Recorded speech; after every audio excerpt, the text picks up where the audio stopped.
정부가 대출 심사를 강화하고 원금을 나눠 갚도록 해서 가계부채 증가 속도를 줄이겠다는 내용의 부채 대응 방향을 발표했습니다. 취지는 좋지만 정책 적용 시점이 좋지 않다. 예외 조항이 많아서 정책의 실효성이 의문이라는 지적도 나오고 있는데요. 네. 정철진 경제평론가와 자세히 살펴보겠습니다. 어서 오십시오. 어서 오십시오. 네, 안녕하십니까. 반갑습니다. 네. 어제 나온 정부의 가계부채 대응 방향 이런저런 목소리가 나오고 있는데 네. 일단은 집 사려고 돈 빌리는 게 어려워진다. 이게 네. 골자인 것 같습니다. 내용을 그렇습니다. 좀 정리 좀 해주시죠. 예, 핵심적으로 하나만 좀 머릿속에 넣으시면 될 것 같은데요. 이제 앞으로는 이제 돈을 대출을 받을 때 네네. 그동안에 우리나라의 대출 관행이 이제 거치식이라고 해서 한 3년까지는 이자만 내고 이렇게 버팁니다. 그렇죠. 그런 다음에 3년이 지나면 이제 원금을 같이 상환해야 되는데 예. 그때 갱신을 해버립니다. 그러니까 또 이자만 내고 버티고 또 이자만 내고 버티고 이제 그러면서 어쨌든 만약에 집값이 오르면 팔고 이런 관행이 있었는데 앞으로는 이렇게 못하게 하겠다. 즉 이자만 내는 것 대신에 이제 대출을 받을 경우에 원금과 이자를 같이 갚도록 그러니까 원리금 상환을 하도록 이제 전적으로 몇 가지 좀 강제하고 규제하겠다. 이게 이번에 나온 이 대책의 가장 큰 틀의 골자군요. 가장 골자입니다. 여기서부터 네. 시작하면 되겠습니다. 그러니까 능력이 되는 범위 내에서만 빌리고 네. 처음부터 원금이랑 이자를 다 갚아라. 네. 이 이야기가 아닐까 싶은데요. 네. 그렇게 하게 되면은 어떤 좀 기대 효과가 있을까요? 그러니까 이런 겁니다. 약간 그래도 하나 좀 명확히 해보면은 이제 DTI, LTV라는 기준이 있지 않습니까? 네. LTV라는 건 쉽게 이제 집값 대비 이제 얼마를 못 받게 한다. 지금 둘 다 60%입니다. 그러니까 집값이 1억이면은 최대 6천만 원까지 받는다. 그다음에 DTI라는 거는 원리금 대비 소득입니다. 그러니까 내가 한 달에 100만 원씩을 번다면 원금 이자 합쳐서 가는 부담이 60만 원을 못 넘게 이제 대출 규제를 하게 되는데 예. 약간 착각하시면 안 되는 게 지금이 LTV, DTI 60%를 하겠다는 게 아닙니다. 네. 그러니까 다시 LTV, DTI를 부활시킨다는 게 아니고요. LTV, DTI 기준을 해서 60%가 넘을 시 이제 무조건 원리금, 그러니까 즉 원금과 이자를 같이 갚도록 강제한다는 겁니다. 그러니까 LTV, DTI로 돌아간 건 아니라 그 기준에 맞춰서 이제 원금과 이자를 같이 갚다고 하니까요. 만에 하나 나는 원금과 이자를 같이 갚을 수 있어. 이렇게 하신 분들은 빌리시면 됩니다. 그러니까 빌리는 데 있어서의 어떤 이제 제약을 주진 않겠지만 그건 없는데, 이 대책의 의미는 뭐냐면 당연히 이제 이자만 낸 게 아니라 원금을 내야 된다면 원리금을 같이 갚아야 된다면 부담이 어마어마하거든요. 그렇죠. 그렇게 되면 이제 소비자, 고객 스스로가 많이 못 빌리게 되겠지. 이제 여기서부터가 추지게 되고 그럼 어느 정도 부담이 커지는 거야. 이게 대략 기계적으로 뭐 이자율도 있겠고요. 10년 만기, 30년 만기도 있지만 한 4배 정도 부담이 커진다. 4배 정도. 예, 그러니까 지금 나는 이자만 30만 원 내고 매달 버텼어. 그러면 원리금을 같이 갖게 되면은 거의 기계적으로 110만 원에서 120만 원으로 원리금 분할 상환이 돼야 되니까 옛날에 뭐 1억, 2억 뚝딱뚝딱 집담보로 빌렸지만은 글쎄요, 이제는 그 원리금 상환 부담으로 따지면은 1억 원도 빌릴 분들 그렇게 많지 않아지니까 자연적으로 예. 이제 부채 총량은 줄어들게 되겠죠. 그렇군요. 네. 참 돈을 빌린 사람의 상환 능력을 이게 어떤 기준으로 평가하는지 중요할 것 같은데 네. 그 부분 좀 전달해 주시죠. 그러니까 이제 지금 이게 주택담보대출에 대한 규제인데 이제 주택담보대출할 때 이제 셀러리맨 분들은 좀 명확합니다. 그 소득 파악이 굉장히 쉽고 이런 게 해야 되는데 프리랜서 같은 분들은 이제 다양한 방식으로 이제 평가를 하거든요. 가령 뭐 증빙소득이라는 게 있고 신고소득이라는 게 있고 또 인정소득이라는 게 있고 이제 예. 여러 가지가 있는데 이제 그동안에서는 은행들은 어쨌든 대출이 하나의 수익원이 되니까 뭐 이걸 여러 가지 다각도로 좀 이제 활용을 합니다. 그러니까 이게 가장 중요한 게 증빙소득인데 증빙소득이 아니더라도 인정소득. 이제 가령 나는 건강보험료를 얼마쯤 내고 있습니다. 근데 이런 거로 그럼 대충 이 정도면 뭐 집값 대비해서 한 1억을 받을 수 있습니다. 이렇게 평가를 했는데 이거를 좀 깐깐하게 해서 앞으로는 증빙소득, 가령 소득금액 증명원, 세금 낸 것 대비하는 이제 그런 서류를 좀 받겠다라고 한 건데 이 부분은 약간 애매합니다. 네. 왜냐하면 그렇다고 해서 이제 이런 이 프리랜서나 이런 분들에게 대출을 어렵게 하겠다라는 건 아니고요. 네네. 어제 발표된 거를 봤더니 이제 큰 틀에서 그렇다는 거고, 그러나 현실적으로는 뭐 신고소득이라든가 인정소득이라든가 이런 것들도 일단 활용하게 하겠다. 그러나 앞으로의 기준은 정확한 것, 인정소득을 가지고 이제 한다. 어쨌든 증빙소득을 가지고 자영업자나 한다. 이렇게 되는 거죠. 프리랜서도 불리해지는 건 아니죠. 불리해지는 건 아니지만 네. 은행이 어떻게 운영의 묘에 따라서는 그러게요. 어떤 은행 같은 경우에는 깐깐하게 할 수 있지 않겠습니까? 나는 가령 이거 국민연금 보험료 낸 거 뭐 건강보험료 낸 걸로 대출 주세요 했는데 아닙니다. 직접적으로 증빙 서류 띄워오세요. 이렇게 할 경우에는 굉장히 애매해지죠. 골치 왜냐하면은 아파지겠네요. 예. 우리나라 뭐 변호사분이라든가 의사분들이 경비 처리를 많이 해가지고요. 실제로 만약에 세금 얼마 낸 대비로 하면은 소득이 막 채 1,500만 원 이 정도밖에 안 나옵니다. 그러니까 이걸 들이밀어 가지고는 택도 없죠, 대출 받기가. 그러니까 네. 그런 차이도 좀 있다는 거. 네. 네.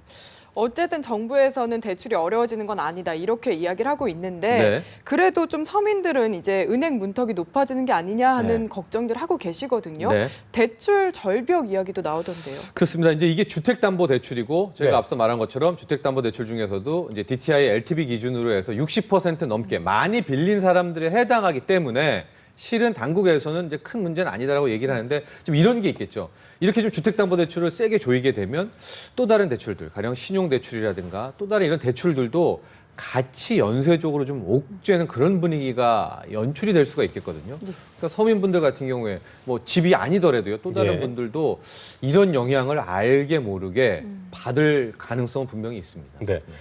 정부 대책이 결과적으로 집 사는 거를 좀 까다롭게 해놨으니 부동산 경기 안 좋아질 거고 네. 그렇게 되면 이제 사람들이 전세로 더 몰릴 거 아니에요. 네. 그렇게 된다면은 이게 결과적으로 서민들한테는 더 부담이 될 수 있는 맞습니다. 부분인데 전세난이 가장 큰 예. 문제죠. 예. 이제 이렇게 되면 대출 받아가지고 집 사는 게 굉장히 어려워집니다. 왜냐하면 자기 여력 한도에서만 대출을 받게 되니까 예. 그럼 자기 여력으로 해서 집 살 분들이 뭐 우리나라에서 몇 명이나 되겠습니다. 그러니까 집 살려는 사람이 포기를 하면 네. 당연히 또 전세나 이런 뭐 반전세 수요로 남게 되지 않겠습니까? 그러니까 전세 시장은 더 뜨겁게 달아오르게 되겠고요.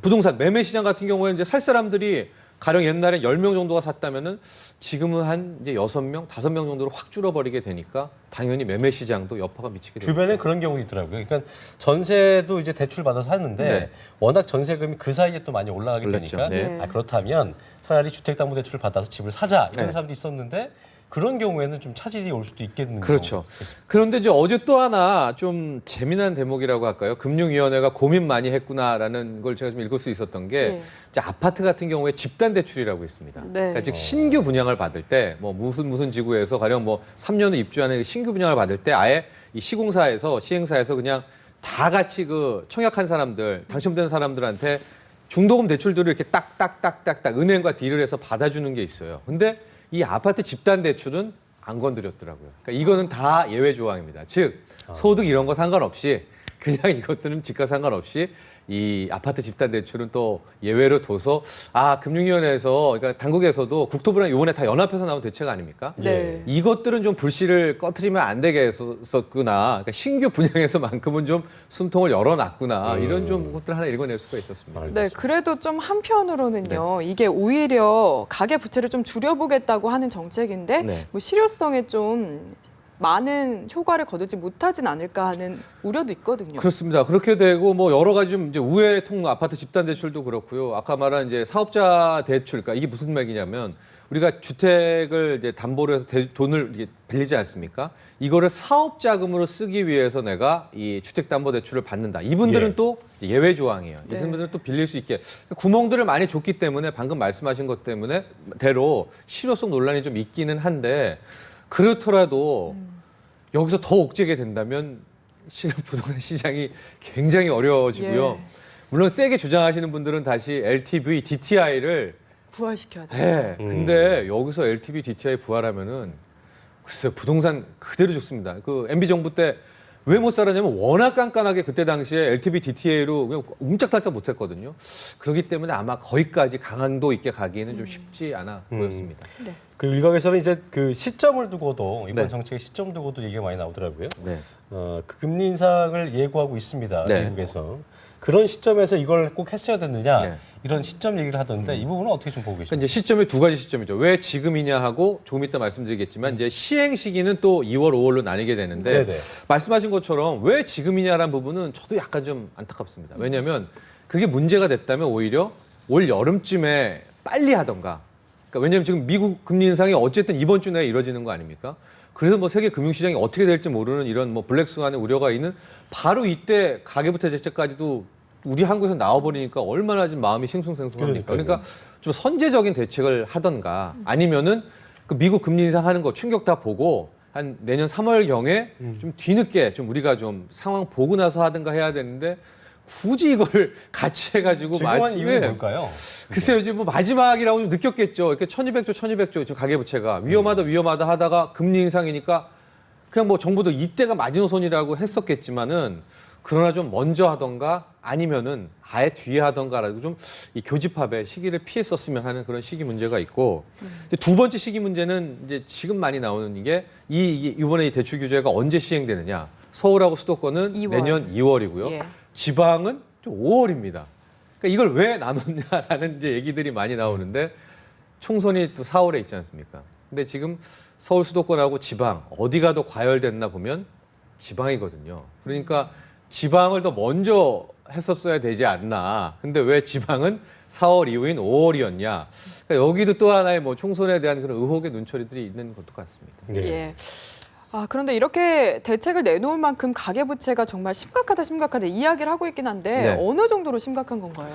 1200조라는 건 정말 저도 이게 와닿지가 않거든요. 예. 하고 매달 최근에 보면은 가계 이 주택담보대출 뭐 포함해가지고 가계빚이 10조 원씩 늘고 있고 뭐 그런 상황입니다. 분기별로 이렇게 되면은 글쎄 저도 못 경험해본 그런 액수이자 그런 빚이기 때문에 물론 우리나라가 갑자기 성장을 잘하고 소득이 되고 해서 이 빚을 갚으면은 문제는 안 되겠지만 만에 하나 엎친 데 젖힌 격 뭐 저성장 여파에다가 뭐 미국발 이제 금리 인상이 와서 네. 우리도 어쩔 수 없이 뒤따라서 금리를 올리게 된다면 이게 버티기가 힘든 거거든요. 이게 무슨 얘기냐면요. 가령 우리가 지금 이제 한 3%의 담보대출을 받았는데 이제 이게 나중에는 대출 금리가 6%가 됐다. 그러면은 뭐 3%에서 6%에게 뭐 3% 포인트다 이렇게 하겠는데요. 그게 아니라요. 이게 무슨 의미냐면 내가 50만 원씩 냈다면 2배 낸 이제 100만 원 물어야 되는 겁니다. 순식간에. 그렇죠. 이거 못 버팁니다. 그래서 참 이 가계부채 1200조라는 게 실은 우리가 생각하는 거 이상으로 현재는 아직 문제는 없습니다. 연체율이나 이런 건. 그러나 파고가 닥쳤을 때는 이거는 정말 뭐 전대미문의 큰 위기가 다가오고 있죠. 이게 그러니까 가계부를 쓰면서 절약을 또 해야겠고 네. 그런 것들을 좀 고치시키기 위한 그 어떤 정부의 이런 대책일 수도 있는 건데 갑자기 이렇게 해버리면은 그 적응하기 좀 어렵잖아요. 예, 이런 그렇죠. 부분 좀 우려가 되고 네. 그렇다면 가계부채 규제 아까 이제 2월 얘기하셨는데 2월부터 시행된 건가요? 네, 그렇습니다. 2월 2월부터 서울 수도권은 2월, 네네. 이제 지방은 5월입니다. 그 수도권 지방 차이가 나는 건 왜 그런 겁니까? 그래서 제가 앞서 말씀드린 것처럼 원래 이게 당초는 1월부터였거든요. 예. 서울 수도권 전국이 다. 그런데 어떻게 좀 충격 완화 때문에 융통성을 좀 두었던 것 같습니다. 그래서 이제 1월 한 달은 일단은 지켜보자 하고 서울 수도권 2월, 그다음에 지방은 5월인데 제가 보기에 같이 뭐 지방도 2월부터 했었어야 되지 않나 했는데 아마도 이번에는 정말 뭐 기획재정부, 금융위원회, 국토부 다 모여서 머리를 짜내서 나온 가이드라인이거든요.